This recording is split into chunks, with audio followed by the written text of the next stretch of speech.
Prezados irmãos, que bom que estamos juntos, a graça e a paz do Senhor para todos. Estamos vivendo novos dias, uma situação que nós, na verdade, não esperávamos viver, mas a Igreja Batista em Ponte Preta, através da sua liderança, entendeu que esse seria um tempo em que nós também deveríamos cumprir tudo aquilo que está sendo recomendado pela direção do nosso país, do nosso Estado, bem como com todas as autoridades que têm estudado o assunto do novo coronavírus. Foi recomendado o isolamento domiciliar e por isso que nós estamos nos nossos lares. Esperamos que seja esse um tempo em que, além de preservarmos a nossa saúde, também preservemos a saúde dos nossos semelhantes. Jesus nos orientou a amar todos aqueles que estão à nossa volta, amar ao próximo como a nós mesmos. Por isso vamos seguir juntos, usando daquilo que Deus também tem colocado à nossa disposição, a tecnologia, e através dela poderemos conversar, poderemos expor textos bíblicos que de alguma forma poderão ajudar os irmãos nessa caminhada. Então vamos aproveitar esse tempo para crescermos juntos também nos nossos lares.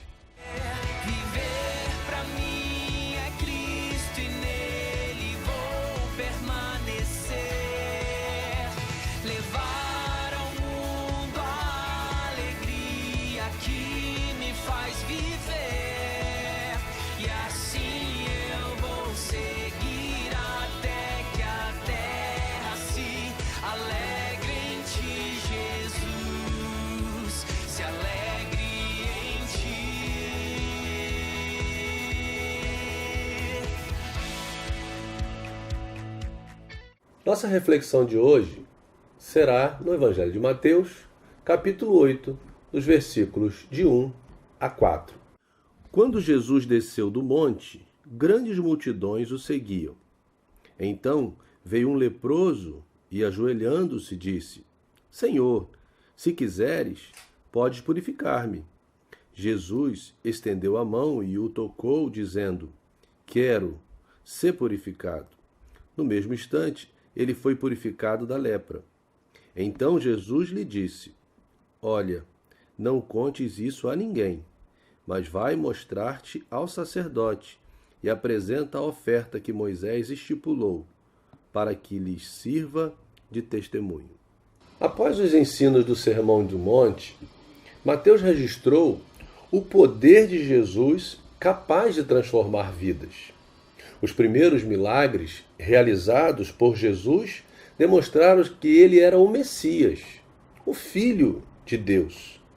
A cura do leproso serviu para o testemunho dos sacerdotes, que eram os líderes religiosos. A cura do leproso também foi registrada por Lucas e Marcos.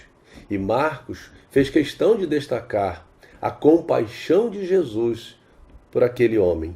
Marcos 1, 41. A lepra era uma doença terrível e incurável no primeiro século.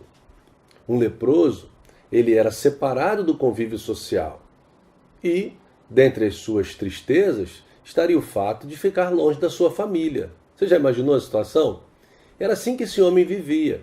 Esse homem, se estivesse na rua e alguém olhasse para ele e o identificasse como leproso, certamente gritaria: imundo, imundo, e ele teria que sair correndo. Portanto, esse homem sofria demais com toda a situação que envolvia a sua vida. Mesmo que ele fosse religioso, uma pessoa bem conhecida da comunidade religiosa, ele teria que se afastar de tudo que envolvia religião, inclusive as festas, que eram tão comuns naquela época. Então, ser leproso no primeiro século era muito difícil. Era certamente sinônimo de muito sofrimento. Como eu disse, era uma doença letal, que atingia o corpo, a convivência social e ainda as práticas religiosas de uma pessoa. O leproso, no texto que acabamos de ler, ele foi até Jesus e ele humildemente demonstrou fé, submissão ao Senhor Jesus. E ele disse, diz o verso 2, Senhor, se quiseres, podes purificar-me. Jesus, diz o verso 3, estendeu a mão e o tocou, dizendo: quero ser purificado. E no mesmo instante ele foi purificado da lepra. Jesus demonstrou o seu poder tocando e curando o homem. Interessante observar que logo após o momento desse contato dele com Jesus, Jesus lhe deu duas ordens. Na primeira, ele disse: não contes isso a ninguém. E ele desobedeceu.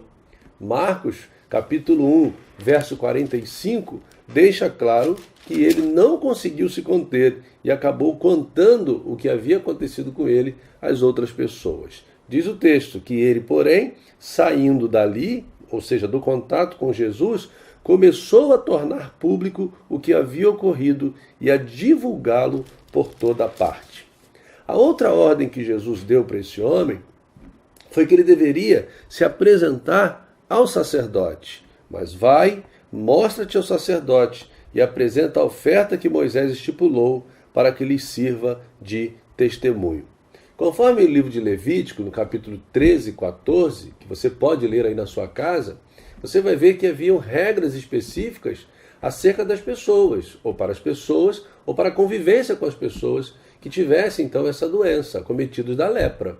E Jesus então curou o homem e pediu que ele se apresentasse ao sacerdote, que era a autoridade religiosa que também tinha responsabilidades civis, a pessoa que poderia atestar, que ele estava limpo daquela doença. Só o sacerdote poderia considerar aquele homem livre da sua doença.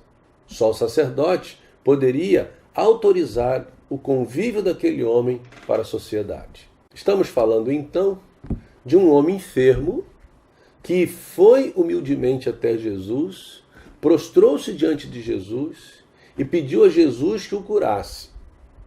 Jesus o curou. E Jesus determinou para aquele homem algumas ordens. Mas o fato importante dizer que aquele homem teve a sua vida transformada por Jesus. E agora eu quero concluir. E concluir com algumas lições para as nossas vidas. Primeira lição que eu quero deixar com você, baseado nessa experiência do homem leproso com Jesus, é que não existe enfermidade incurável para Jesus. As pessoas olhavam para um leproso e aguardavam só o momento dele partir. Não tinha esperança para um leproso. Ele era isolado, ele vivia longe do convívio das pessoas. Mas, quando aquele homem encontrou Jesus, Jesus tocou nele. Jesus curou aquele homem. Jesus pôde dar àquele homem a esperança perdida, a vida que ele já não tinha mais esperança alguma de ter. Portanto, não existe enfermidade incurável para Jesus. Jesus pode curar qualquer enfermidade. A segunda lição que eu queria tirar desse texto com você, compartilhar com você, é que a vontade de Jesus em curar prevalece sobre a nossa vontade de ser curado. Aquele homem foi humilde. Ele ajoelhou-se, ele falou com Jesus: Senhor, se quiseres, podes purificar-me. Jesus então estendeu a mão e tocou no homem e disse: eu quero. E é muito importante a gente entender essa relação entre o homem desesperado e o Senhor Jesus, que pode fazer qualquer coisa pelo homem desesperado. É bom que possamos então entender que a vontade de Jesus em curar prevalece sobre a nossa vontade em ser curado. É o Deus soberano, é o Filho de Deus, o Messias prometido, que veio a esse mundo para nos salvar. É o Senhor soberano que tem todo o poder, e porque Ele tem todo o poder, Ele decide o que fazer. E nós, como seres humanos, mortais, precisamos nos submeter à vontade do Senhor. Sermos humildes como aquele homem, clamarmos, rogarmos ao Senhor, orarmos, pedirmos em meio ao caos, mas lembrando que Ele é soberano sobre todas as coisas. Há uma outra lição ainda que eu queria compartilhar com você. Todos, em qualquer situação, podem ir até Jesus. Não existe situação impossível para Jesus. Qualquer pessoa, aquele homem, para muitos do seu convívio, era um homem a ser evitado. A situação dele, para muitos, era a situação mais terrível. Talvez o bairro, talvez aonde ele habitava. E por isso ele vivia longe das pessoas. Mas aí quando ele encontra Jesus, nós observamos que ele vai até Jesus. Isso mostra que todas as pessoas podem ir até Jesus. Quando falamos da lepra como doença grave, como doença que debilitava a pessoa, nós também devemos lembrar que a Bíblia muitas vezes equipara o pecado com a lepra. E muitas vezes nos esquecemos que o pior dos pecadores, ele continua tendo acesso a Jesus. É preciso reconhecer que ali está alguém que pode fazer toda a diferença. E esse alguém é Jesus. Que lição preciosa é essa? Todos, em qualquer situação, podem ir até Jesus. E é bom lembrar que nós estamos vivendo um momento onde nós estamos dentro dos nossos lares, estamos, na verdade, obedecendo recomendações do nosso governo, estamos tomando todos os cuidados mediante as orientações que estamos tendo dos nossos médicos e não devemos sair às ruas, devemos evitar. E devemos lembrar que em qualquer circunstância, o nosso acesso a Jesus jamais será impedido. Porque em qualquer circunstância, todos podem ir até Jesus. Então não estamos impedidos de ir até Jesus, até porque o próprio Jesus foi muito claro quando ele falou de oração. Ele falou, entra no teu quarto, que teu Pai, que está em secreto, te recompensará. Ou seja, temos acesso ao Senhor. E para concluir essa reflexão, eu quero compartilhar com você mais uma lição. Jesus respeitou as normas de saúde estabelecidas na época.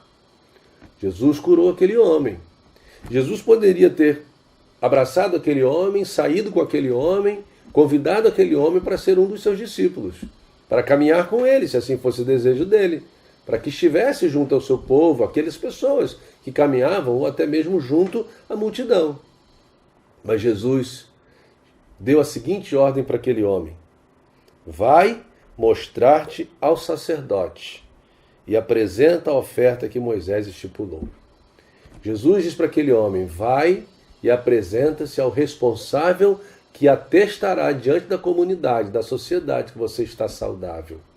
Que lição preciosa para os nossos dias, onde muitas vezes nos equivocamos em achar que as autoridades constituídas pelo Senhor para estar à frente do Estado, para estar à frente da nação, ou aqueles que Deus tem dado conhecimento relativo aos assuntos de saúde pública, essas pessoas não devem ser obedecidas. Quantos irmãos às vezes erram em não olhar para essas pessoas e entender que também essas pessoas, pessoas sérias, pessoas que nós atestamos a idoneidade, são pessoas que Deus usa para nos proteger. Então Jesus nos dá uma grande lição que vale para este tempo. Quando Jesus mandou aquele homem, agora curado, procurar a autoridade que atestaria que ele estava limpo. E assim ele fez. Jesus então endossou o valor higiênico da lei de Moisés, o valor de proteção para a saúde de todas as pessoas que ali conviviam com eles. O sacerdote era a autoridade sanitária a dar as instruções para aquele homem e atestar a sua cura. Não enviou Jesus aquele homem para nenhum outro lugar, senão para aquela autoridade que poderia atestar que ele agora estava são. Fico imaginando que se Jesus tivesse feito algo diferente disso, Jesus daria um mau testemunho. O que fazer nesse tempo? Olhando para esse texto, vejo que Jesus, ele nos deu aqui um excelente exemplo. Então, nós estamos aqui, nós estamos nos comunicando através desse meio, a tecnologia está ao nosso favor, para que possamos de alguma forma nutrirmos uns aos outros. Mantermos uma comunicação, uma reflexão bíblica. É difícil para todos nós, mas nesse momento é o necessário a ser feito, para que logo, logo possamos celebrar uma grande vitória em mais uma etapa das nossas vidas, até a volta de Cristo. No domingo passado, a nossa última reflexão foi baseada em Lucas, capítulo 21. E eu quero, então, a partir de hoje, destacar com os irmãos o verso 36, que diz: Vigiai, pois, orando em todo tempo, para que possais escapar de todas essas coisas que haverão de acontecer e ficar em pé na presença do Filho do Homem. Meus irmãos, esse é um tempo de vigilância. Esse é um tempo de oração. Eu quero então agora pedir a você, primeiro, que você mantenha em sua casa a prática de se reunir com seus familiares. Vocês poderão orar juntos, vocês poderão cantar um hino, vocês poderão contar histórias bíblicas, vocês poderão assistir um bom filme, ou seja, aproveite esses momentos para também crescerem juntos na presença do Senhor. Quero também pedir a você que não deixe de orar por alguns irmãos nossos. E nesse momento eu quero lembrá-los do irmão Carlinhos, que está internado, da irmã Ana Mascarenhas e do irmão Ari. E esse é um momento tão difícil que os hospitais agora estão com regras, até para que esses irmãos recebam nossas visitas. Devemos orar muito por esses irmãos, por seus familiares. Devemos orar também por toda a mobilização, por todas as pessoas que estão na linha de frente, no combate ao novo coronavírus. Devemos orar por países como a China, agora especificamente países como Itália, Espanha, Portugal, França. E devemos orar muito por nosso Brasil. Orar pelo Rio de Janeiro, para que haja uma consciência dos moradores do Rio de Janeiro, para que possamos, seguindo as orientações das autoridades, possamos conter um avanço desse vírus e assim sairmos todos saudáveis desse momento tão difícil.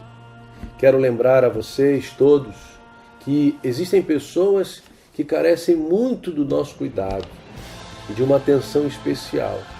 E se você convive com uma dessas pessoas ou desses grupos mais vulneráveis em sua família, você precisa tomar muito cuidado. Quem são essas pessoas? São os idosos, nossos irmãos e irmãs, talvez seu papai, sua mamãe, sua vovó. Muito cuidado por onde você anda, a forma como você higieniza suas mãos, porque os idosos estão muito vulneráveis a esse vírus. Os diabéticos, os hipertensos, quem tem insuficiência renal crônica, quem tem doença respiratória crônica, essas pessoas são as mais vulneráveis. Portanto, precisamos tomar muito cuidado e, na medida do possível, sairmos das nossas casas quando for realmente necessário. As autoridades têm recomendado a só sair de casa se for muito necessário e somente as pessoas que estiverem gozando de boa saúde. O momento é para permanecer em casa. Caso alguém precise ir ao mercado, vá sozinho. Não precisa a família toda ir ao mercado. É hora de fazermos um esforço para que a saúde de todos seja preservada. Não esqueça de lavar bem as suas mãos. Não esqueça de ter, na medida do possível, em sua casa, o álcool gel e usar também constantemente. E em outras orientações que os irmãos devem estar atentos e buscando aí, fartamente temos hoje isso na mídia do nosso país. Lembro ainda aos irmãos que esse é um tempo que devemos evitar qualquer tipo de aglomeração. Ah, mas eu vou para uma reunião que serão apenas 10 pessoas. Mas você vai estar saindo de casa, você vai estar se juntando a outras pessoas e isso não é bom neste momento. Infelizmente, algumas pessoas precisarão sair das suas casas para ir para o trabalho, Vimos que alguns estão tendo que enfrentar um trem cheio, um ônibus muito cheio, né? Mas se esse não é o seu caso, por que sair? Por que sair? A coisa é séria e nós precisamos levar tudo muito a sério. Então fica aqui o nosso apelo, desejando que a graça e a paz do Senhor e o amor dele nos acompanhem em todo o tempo. Lembrando que na presença dele continuamos. Geograficamente estamos separados, mas continuamos juntos, como irmãos em Cristo. Temos uma ferramenta boa para esse momento, o nosso telefone celular. Podemos mandar um zap, podemos compartilhar com outro uma oração, ou alguma outra coisa interessante. Então aproveite, fale com seus familiares, comunique com a sua família, fale com seus irmãos em Cristo e utilize as ferramentas que estarão à sua disposição. Quero lembrar ainda uma coisa importante. O ócio, o não ter nada para fazer, produz bons resultados. São nesses momentos que nós nos tornamos mais criativos. Então esse é um tempo também de rever talvez algumas coisas em casa, arrumar algumas coisas, ser criativo, produzir algo, para que quando voltarmos a conviver uns com os outros, tenhamos boas histórias para contar. Que Deus abençoe a todos.